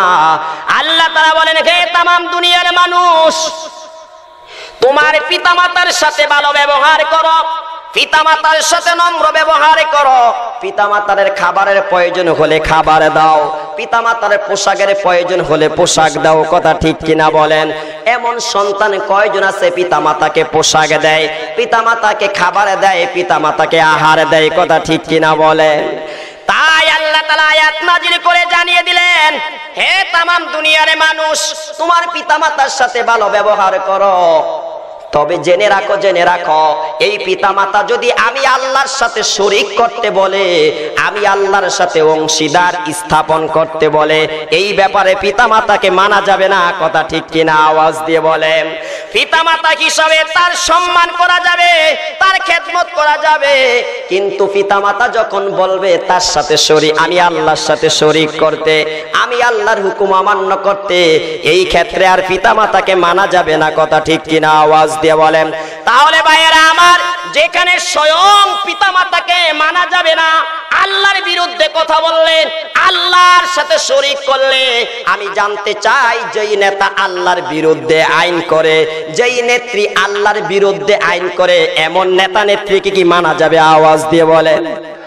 কথা বলেন না কেন? মানা যাবে? তাহলে ভাইয়েরা আমার, যেখানে আল্লাহ তাআলা বললেন তোমার বাপ মা যদি আমি আল্লাহর নাফরমানি করার কথা বলে, তাহলে সেখানে পিতামাতাকেও মানা যাবে না, সেখানে পিতামাতার কথা রক্ষা করা যাবে না। আমি জানতে চাই, যারা বলে নারী পুরুষ সমান অধিকারে, তাদের কথা মানা যাবে? যারা বলে পর্দা প্রগতির পথে বাধা, তাদের কথা মানা যাবে? কথা বলেন। যারা আমার নবীকে দর্শক বলে গালি দেয়, আছে নাকি নাই? কথা বলেন না কেন? আমার নবীর মতন এত বড় চরিত্রওয়ালা দুনিয়া থেকেও আসছে। কথা বলেন। অথচ হে নবীর উম্মতরা, তোমাদের কাছে জানতে চাই, আজকে নবীর নাম বেচে তোমরা সিন্নি খাও, নবীর নাম বিক্রি করে কি করো? দুনিয়া কামাই করো। সেই নবীকে দর্শক বলে গালি দেওয়া হচ্ছে, সেই নবীকে লুচ্চা বলে গালি দেওয়া হচ্ছে, সেই নবীর উম্মতকে লুচ্চা বলে গালি দেওয়া হচ্ছে। অথচ তোমার শরীরের রক্ত গরম হয় না। তোমার নেতার বিরুদ্ধে কথা বললে, তোমার নেত্রীর বিরুদ্ধে কথা বললে তোমার শরীরের রক্ত গরম হয়। আসে নাকি নাই? কথা বলেন। যেই নবীকে আল্লাহ সৃষ্টি না করলে, যেই নবীর উসিলা আল্লাহ তামাম দুনিয়া সৃষ্টি করলেন, যেই নবীর উসিলা আল্লাহ তামাম দুনিয়া সাজাইলেন, সেই নবীকে আজকে টক শোয়ের মাধ্যমে, সংবাদ সম্মেলনের মাধ্যমে, বিভিন্ন বক্তব্য লেকচারের মাধ্যমে নবীকে গালি দেওয়া হচ্ছে। অথচ তুমি সেই নবীর নাম বেচে বেচে সমাজের মানুষের টাকা ভোগ করো। কথা ঠিক কিনা? আওয়াজ দিয়ে বলেন। আছে নাকি নাই? কথা বলেন। আছে নাকি নাই? তাই ভাইয়েরা আমার, সাহাবায়ে কেরাম নবীকে কেমন ভালোবাসছে। আল্লাহ বললেন যে সাহাবের কথা আল্লাহ এত খুশি হয়ে গেলেন যে মা, তুমি যদি 100 বার মৃত্যুবরণ করো আর 100 বার জীবিত হও, তারপর আমি ইসলাম ধর্ম ছাড়তে পারবো। এই কথার উপর আল্লাহ রাজি হয়ে কি করলেন? কোরআনের এই আয়াতটা নাজিল করলেন যে পিতামাতাকে তখনই মানা যাবে যতক্ষণ পিতামাতা তোমাকে সৎ কাজের আদেশ করবে। ওই সময় পিতামাতাকে মানা যাবে না যখন পিতামাতা তোমাকে অসৎ কাজের কি করবে। তাহলে যেই কোনো নেতা হোক, যেই কোনো নেত্রী হোক, ইসলাম বিরোধী কোনো আইন করলে সেটা মানা যাবে? কথা বলেন না কেন, মানা যাবে? তাহলে ভাইয়েরা আমার, আপনারা সকলেই জানেন বর্তমানে ক্লাস 1 থেকে নিয়ে 8 পর্যন্ত, কিসের থেকে নিয়ে কথা বলেন? ক্লাস প্রথম শ্রেণী থেকে নিয়ে 8ম শ্রেণী পর্যন্ত আল্লাহর নবীর জীবনীকে তুলে দেওয়া হচ্ছে। ওমর ফারুক রাদিয়াল্লাহু তাআলা আনহুর জীবনী বাদ দেওয়া হচ্ছে, আবু বকরের জীবনী বাদ দেওয়া হচ্ছে, ইসলামী মনীষীদের জীবন বাদ দেওয়া হচ্ছে। অথচ মুসলমানদের এই দেশের মধ্যে স্কুলের মধ্যে কি করা হচ্ছে? রামায়ণের জীবনী ফিট করা হচ্ছে। কথা ঠিক কিনা আওয়াজ দিয়ে বলেন। রামায়ণের জীবনী, ফাতা বলি কেমনে দিতে হয়, মেলা কেমনে করতে হয়, এই সমস্ত বিষয় আজকে মুসলমানের সন্তানদেরকে পড়ানো হয়। এই জন্য আমি বলি, আজ বর্তমান স্কুলগুলোর মধ্যে আমার আপনার সন্তানকে পড়ানো ঠিক না। কথা ঠিক কিনা আওয়াজ দিয়ে বলেন। আমাদের সন্তানগুলা শিখবে ধর্মীয় শিক্ষা, আমাদের সন্তানগুলা জানবে নবীজির জীবন, আমাদের সন্তানগুলা জানবে আবু বকরের জীবন, আমাদের সন্তানগুলা জানবে ওমরের জীবন, আমাদের সন্তান জানবে উসমানের জীবন। অথচ এই মুসলমানদের জীবনী বাদ দিয়ে আজকে পাঠ্যসূচি বইগুলোর মধ্যে রামায়ণের জীবনী প্রবেশ করানো হচ্ছে। কথা ঠিক কিনা আওয়াজ দিয়ে বলেন। মুসলমান আজকে কোন পথে যাচ্ছে? কোন দিকে আজকে মুসলমান যাচ্ছে? মুসলমানের শিক্ষানীতির অবস্থা কি আমাদের তো খবর নাই। তাই ভাইয়েরা আমার, নবীজি বললেন যার মধ্যে 3টা গুণ থাকবে সে ঈমানের মজা পাবে। 1 নম্বরে তামাম দুনিয়ার সব কিছুর চেয়ে আল্লাহ এবং রাসূলকে বেশি ভালোবাসতে হবে। কথা ঠিক কিনা বলেন। ভাইয়েরা আমার, নবীকে কেমন সাহাবীরা ভালোবাসতেন? আবু বকরের জীবনী কি আপনারা জানেন? আবু বকর সিদ্দিক রাদিয়াল্লাহু তাআলা আনহু আল্লাহর নবীকে কেমন ভালোবাসতেন? আল্লাহ তাআলা বলেন, লা তাজিদু কওমাই ইউমিনুনা বিল্লাহি ওয়াল ইয়াউমিল আখির ওয়ালাউ কানা আবাউহুম আও আবনাআহুম।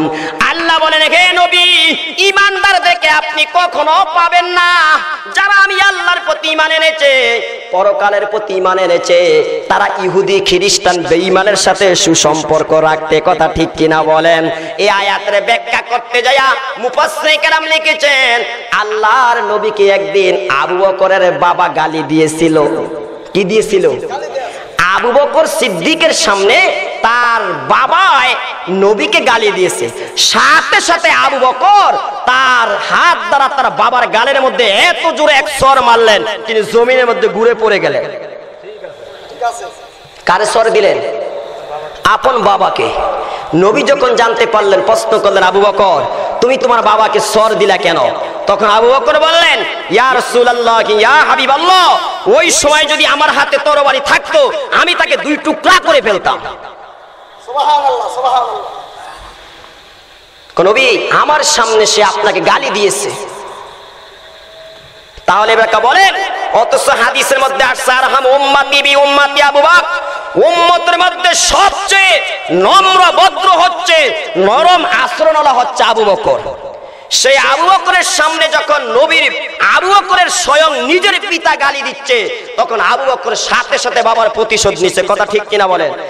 আজ যদি আবু বকরের মতন এরকম একজন ইমানদার থাকতো, এরকম একজন নবীর আশিক থাকতো, তাহলে এই বাংলার জমিনে নবীকে গালি দিয়ে সে আর গলা টান করে কথা বলতে পারতো না। কথা ঠিক কিনা বলেন।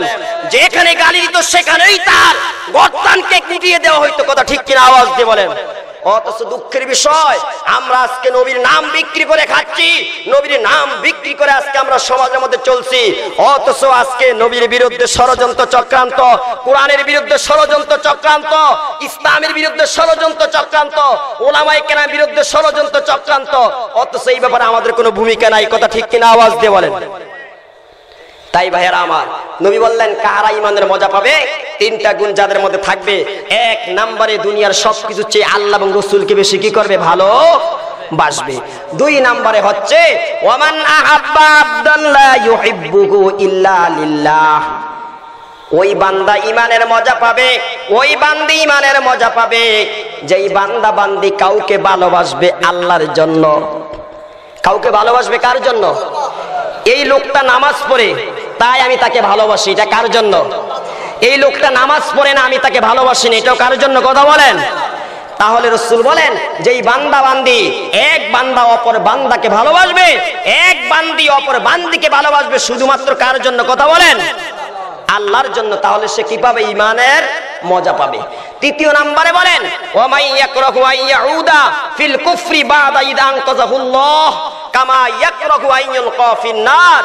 তৃতীয় নম্বরে হচ্ছে আগুনের মধ্যে মানুষ প্রবেশ করাকে যেরকম কি করে অপছন্দ করে, ঠিক তেমনি ভাবে একজন ঈমানদার কুফরি কাজকর্মকে, ইসলাম বিদ্বেষী কাজকর্মকে, মানুষের তৈরি নিয়ম নীতিকে, মানুষের তৈরি আইন নীতিকে সেরকম ভাবে কি করে ঘৃণা করে। কথাটা কি বুঝছেন আপনারা? যে তৃতীয় নম্বরে হচ্ছে মানুষ আগুনের মধ্যে, রাসূল উপমা দিচ্ছেন, আগুনের মধ্যে প্রবেশ করাকে যেরকম অপছন্দ করে, ঘৃণা করে, ঠিক তেমনি ভাবে কুফরি কাজকর্মকে, আল্লাহর সাথে শরীক করাকে, আল্লাহর নবীর সুন্নাত বাদ দিয়ে বিদআত করাকে সে এমনই ঘৃণা করে যেমনই সে কি করে আগুনে প্রবেশ করতে অস্বীকার করে। আমাদের মধ্যে আজকে এই গুণটা নাই।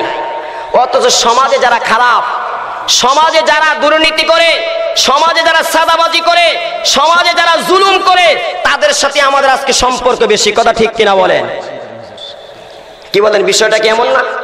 তাই নবী বললেন যাদের মধ্যে তিনটা গুণ থাকবে তারা ঈমানের কি পাবে? মজা পাবে। সর্বশেষ একটা হাদিস বলি, ভাইয়েরা কেউ উঠাউঠি করবেন না তো। আল্লাহর নবী অপর হাদিসের মধ্যে বলেন যাকাতামাল ঈমান মান রাদিয়া বিল্লাহি রাব্বাও ওয়া বিল ইসলামি দীনা ওয়া বি মুহাম্মাদির রাসূলা। আল্লাহর নবী বলেন ওই ব্যক্তি ঈমানের মজা পাবে। এই হাদিসের ব্যাখ্যা করতে যে মুহাদ্দিসগণ বলেন মানুষ পোলাও খেয়ে যেরকম মজা পায়, কুরমা খেয়ে মানুষ যেমন মজা পায়, ঠিক তেমনি ভাবে ঈমানের একটা মজা আছে, ঈমানের একটা স্বাদ আছে। দুঃখের বিষয় আজকে আমরা ঈমানের মজা পাই না, অথচ গান শুনে মজা পাই, ছবি দেখে মজা পাই, উলঙ্গ ছবি দেখে মজা পাই, স্টার জলসা দেখে মজা পাই। কথা ঠিক কিনা আওয়াজ দিয়ে বলেন? আজকে মুসলমানের ঘরগুলা ধ্বংস করেছে শুধুমাত্র ইন্ডিয়ার চ্যানেলগুলা। আওয়াজ দিয়ে বলেন ঠিক কিনা? স্টার জলসা আজকে আমাদের মুসলমানের ঘরগুলা ধ্বংস করে দিচ্ছে। আসেনি ঘরে ঘরে? আছে নাকি না? এই কথা বলেন না কেন? আছে। আজ গান শুনে মজা পাইলাম, আল্লাহর নবী বলেন ওই বান্দা বান্দি ঈমানের মজা পাবে মান রাদিয়া বিল্লাহি রাব্বাও, যেই বান্দা ও বান্দি আল্লাহকে রব বলে মেনে নিয়েছে। আল্লাহকে কি বলে মেনে নিয়েছে? আল্লাহ আমাদের রব কিনা? কথা বলেন, আল্লাহ আমাদের রব কিনা? আল্লাহকে যদি রব হিসাবে মানি তাহলে রিজিক দাতাকে, হায়াত দাতাকে, মৌত দাতাকে, আইন দাতা আরেকজনে। কথা বলেন, আইন দাতাকে আরেকজনে। তাহলে আইন দাতা হিসাবে কি আমরা আল্লাহকে মানি? কথা বলেন না কেন? আইন দাতা দুনিয়ার মানুষ, যেমনি মনে চাইবে আইন করবে নাকি? আইন করবে, বাবাই তার মেয়েকে পর্দার জন্য বাধ্য করতে পারবে না। এই আইন কি আপনারা মানতে রাজি? কথা বলেন না কেন? মানতে কি রাজি? তাই আল্লাহর নবী বলেন যেই বান্দা আল্লাহকে রব বলে মেনে নিবে, দ্বিতীয় নম্বরে ধর্ম হিসাবে ইসলামকে মেনে নিবে, তৃতীয় নম্বরে আদর্শ হিসাবে আমি নবীকে মেনে নিবে। অথচ দুঃখের বিষয় আল্লাহর নবীর হাদিস থেকে কথা বললে মানুষ মানতে চায় না, বলে অমক পীরে করে, অমক হুজুরে করে, তাই আমরা করি। কথা ঠিক কিনা? আওয়াজ দিয়ে বলেন। হে আমার ভাইয়েরা, যখনই কোনো ব্যক্তি যদি কোরআনের কথা বলে, হাদিসের কথা বলে, আর আপনি যদি এই কথাটাকে প্রত্যাখ্যান করেন যে আমি আপনার কথা মানি না, আমার পীর করে, আমার বাবাই করে, অমকে করে, তাই আমি করি, এই কথাটা কোনোদিন মুসলমানের হতে পারে না। এটা হচ্ছে কাফের, বেঈমানের কথা। কথা ঠিক কিনা? আওয়াজ দিয়ে বলেন। কেননা আল্লাহর নবী যখন মক্কা নগরীর মধ্যে আসলেন, আল্লাহর নবী যখন বললেন তোমরা 360 খোদার ইবাদত করতে পারবে না, আল্লাহ ব্যতীত অন্য কারো সামনে মাথা নত করতে পারবে না, আল্লাহ ব্যতীত অন্য কারো পূজা করতে পারবে না, তখন তারা বলল হে মুহাম্মদ আমরা তোমার কথা মানি না, আমাদের বাপ দাদারা 360 খোদার ইবাদত করছে, আমরাও করব। কথা ঠিক কিনা বলেন? তাহলে যাহারা বলে আমাদের বাপ দাদা যা করছে আমরা তাই করব, আমরা তোমার কথা মানি না, তাহলে এদের সম্পর্ক কি আল্লাহ রাসূলের সাথে না মক্কার মুশরিকদের সাথে? কথা বলেন। তাহলে ভাইয়েরা আমার, এই হাদিস দ্বারা প্রমাণিত হলো যাদের মধ্যে তিনটা গুণ থাকবে তারা ঈমানের কি পাবে? মজা পাবে। এক নম্বরে রব হিসাবে কাকে মানবে? কথা বলেন, রব হিসাবে কাকে মানবে? আল্লাহকে মানতে হবে, দুনিয়ার আর কাউকে মানা যাবে? কেমন মানতে হবে দেখেন, মুসনাদে আহমদ থেকে একটা হাদিস শুনাই। এই মাসটা চলতেছে রজব মাস। কি মাস? কথা বলেন। এই মাসে আল্লাহর নবী আল্লাহর সাথে দেখা করতে গিয়েছিলেন মেরাজে। গেছে কি যায় না? আল্লাহ নবী মক্কা থেকে যখন বাইতুল মাকদাসে যাচ্ছেন, পথের মধ্যেই আল্লাহ নবী একটা সুন্দর ঘ্রাণ পেলেন, একটা পবিত্র ঘ্রাণ নবীজির নাকের মধ্যে আসলো। এবার আল্লাহ নবী প্রশ্ন করলেন, হে জিবরাইল, এটা কিসের ঘ্রাণ? এত সুন্দর খুশবু, এত সুন্দর ঘ্রাণ। তখন জিবরাইল ফেরেশতা বললেন, ইয়া রাসূলুল্লাহ, ইয়া হাবিবাল্লাহ, এই ঘ্রাণটা হচ্ছে ফেরাউনের মেয়ে ছিল, ওই মেয়ের একজন কি ছিল? খাদেমা ছিল, বাদী ছিল। ওই বাদীর কাজ ছিল ফেরাউনের মেয়ের মাথার চুলগুলা পরিপাটি করে দেওয়া। একদিন ওই মেয়েটা, ওই খাদেমা মহিলাটা ফেরাউনের কন্যার মাথার চুল যখন পরিপাটি করতে গেলেন, তিনার হাত থেকে চিরুনিটা ছুটে পড়ে গেল। চিরুনিটা যখন পড়ে গেলেন, পড়ে যাওয়ার সাথে সাথে তিনি চিরুনিটা যখন তুলতে গেলেন, তখন তিনি বিসমিল্লাহ বললেন। বলেন সুবহানাল্লাহ। যখনই তিনি বিসমিল্লাহ বললেন, এবার ফেরাউনের মেয়ে ডাক দিয়ে বলে, হে আমার বাবার বাদী, হে আমার সেবিকা, হে আমার খাদেমা, আমার বাবা ব্যতীত কি তোমার অন্য কোনো মাবুদ আছে? তখন ওই মেয়েটা, ওই বাদী ডাক দিয়ে বলল, হ্যাঁ হ্যাঁ, আমার রব তো হচ্ছে তিনি, যিনি তোমাকে সৃষ্টি করেছে, তোমার বাবাকে সৃষ্টি করেছে, আমাকে সৃষ্টি করেছে। বলি সুবহানাল্লাহ। এবার যখন এই কথা বলল বাদী, ওই ফেরাউনের মেয়ে, ফেরাউনের কন্যা কি করলেন? তার বাবার কাছে এই বাদীকে নিয়ে গেলেন, নিয়ে যে বললেন, বাবা, এই বাদী কি করে? তোমাকে মানে না, তোমাকে রব মানে না, তোমাকে খোদা মানে না। এই বাদী কি করে? মুসা নবীকে মারে, মুসা নবীর আল্লাহকে মানে। বলি সুবহানাল্লাহ। এবার ফেরাউন একই প্রশ্ন করলেন, হে বাদী, আমি ছাড়া কি তোমার অন্য কোনো মাবুদ আছে, অন্য কোনো রব আছে? ওই বাদী বলে, হ্যাঁ হ্যাঁ, তোমাকে যে আল্লাহ সৃষ্টি করেছে, আমাকেও সে আল্লাহ সৃষ্টি করেছে, আমাকে যে আল্লাহ সৃষ্টি করেছে, তোমাকেও সে আল্লাহ সৃষ্টি করেছে। আমি আল্লাহ ছাড়া অন্য কাউকে মানতে রাজি নাই। সুবহানাল্লাহ। এবার ফেরাউন বলল, তোমরা তার জন্য একটা ডেকসি বসাও। একটা ডেক বসে, ডেকের মধ্যে তেল দিল, তেল দিয়ে কি করলো? পানিগুলা গরম করা শুরু করে দিল। এবার যখন পানি গরম করলো, গরম করার পরে তিনার সামনে কি করলো? তিনার একটা সন্তানকে তেলের মধ্যে ঢেলে দিল। এবার দ্বিতীয় সন্তান, তৃতীয় সন্তান, এমন করতে করতে 9টা সন্তানকে তেলের মধ্যে ডাললো। সুবহানাল্লাহ। তারপরও সে কি করে না? ঈমান ছাড়ে না, আল্লাহকে ছাড়ে নাই। এরকম ভাবে আল্লাহকে ভালোবাসতে কি রাজি আছে? কথা বলেন। ইসলামের জন্য, আল্লাহর জন্য জীবন দিব, তারপরও কি করবো না? ইসলাম ছাড়বো না। ভাইয়েরা আমার, আমি আমার আলোচনা এখানে শেষ করব। তাই ভাইয়েরা আমার, যেই কথাগুলা বলেছি, অনেক আলোচনা ছিল যে ঈমান কাকে বলে, ইসলাম কাকে বলে। আল্লাহর নবী এক হাদিসের মধ্যে বলছেন 8 জিনিসের নাম ইসলাম। কয় জিনিসের নাম? কথা বলেন। 8 জিনিসের নাম হচ্ছে ইসলাম। কয় জিনিসের নাম? আওয়াজ দিয়ে বলেন। এই হাদিসটা বলে আমি শেষ করে দিব। 8 জিনিসের নাম। 1 নাম্বার, নবীজি বলেন, ঈমান হচ্ছে ইসলামের একটা অংশ, নামাজ ইসলামের একটা অংশ, রোজা ইসলামের একটা অংশ, যাকাত ইসলামের একটা অংশ, হজ ইসলামের একটা অংশ, সৎ কাজ ইসলামের একটা অংশ, অসৎ কাজ ইসলামের একটা অংশ, জিহাদ, আল্লাহর পথে জিহাদ করে, এটা ইসলামের একটা অংশ। মোট কয়টা হয়েছে? কথা বলেন, কয়টা? নবী বলেছেন, আল ইসলামু সামানিয়াতু আসহুমিন, ইসলাম হচ্ছে 8 জিনিসের নাম। 1 নম্বরে ঈমান আনা, আল্লাহর যত বিধিবিধান আছে, কোরআনের যত বিধান আছে, কোরআনের প্রত্যেকটা আয়াতের উপরে কি করা? বিশ্বাস করা। 1 নম্বরে ঈমান, 2 নম্বরে নামাজ, 3 নম্বরে রোজা, 4 নম্বরে যাকাত, 5 নম্বরে হজ, 6 নম্বরে সৎ কাজের আদেশ, অসৎ নম্বরে অসৎ কাজের, 7ম নম্বরে অসৎ কাজের নিষেধ, 8 নম্বরে হচ্ছে আল্লাহর পথে জিহাদ করা। এই 8 জিনিসের নাম হচ্ছে কি? কথা বলেন। 8 জিনিসের নাম হচ্ছে কি? ইসলাম। তাই ভাইয়ারা আমার, আল্লাহ তাআলা আমাদের সকলকেই এই কথাগুলো আমল করার তৌফিক দান করেন।